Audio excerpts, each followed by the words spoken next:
அனைவருக்கும் வணக்கம். அர்ச்சுனா ராமநாதன் இன்று பாராளுமன்றத்தில் சமூகம் அளித்திருக்கின்றார். பாராளுமன்றத்தில் அவருக்கு சென்றபோது அவருக்கு ஏகப்பட்ட கடிதங்கள் பொதுமக்களால் தங்களுடைய குறைகள் சம்பந்தப்பட்ட பிரச்சனைகள் சம்பந்தப்பட்ட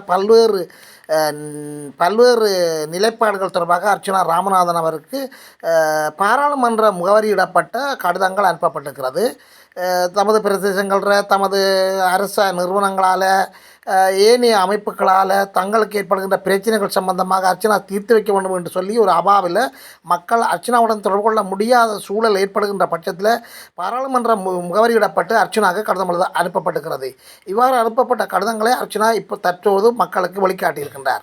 எனவே தன்னால் முடிந்த அளவுக்கு இந்த உதவிகளை தான் செய்ய தயாராக இருப்பதாக கூறுகின்றார். இதுபோன்ற காணொலிகளை நீங்கள் பார்க்குறதுக்கு எமது காணொலிக்கு நீங்கள் புதிதாக இருந்தால் அல்லது சப்ஸ்கிரைப் பண்ணாமல் இருந்தால் தயவு சப்ஸ்கிரைப் பண்ணி எமது காணொலியை தொடருங்கள். அருகில் இருக்கிற பெல் ஐக்கோனை கிளிக் பண்ணி உங்களுக்குரிய நோட்டிஃபிகேஷனை ஏற்படுத்திக் கொள்ளுங்கள். தொடர்ந்து நமது காணொலியில் இணைந்து கொள்ளுங்கள்.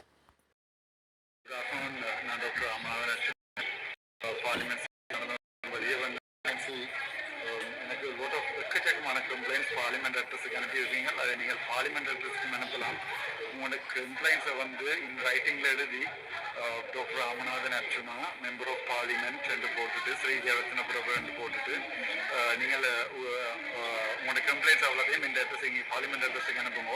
டாக்டர் ராமநாதன் அர்ச்சுனா, வைத்தியர் ராமநாதன் அர்ச்சுனா, கௌரவ பாராளுமன்ற உறுப்பினர்,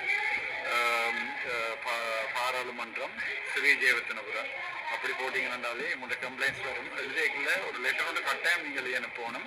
எங்களோட கம்ப்ளைண்ட்ஸ் ஃபுல்லாக எழுதி இதில் சைன் பண்ணி 50 ரூபா முத்திரை ஒட்டி அதுக்கு மேலே சைன் பண்ணி முத்திரைக்கு மேலே சைன் பண்ணி ஒரு ஜேபி சைன் பண்ணி அந்த கடிதம் இருக்கணும்.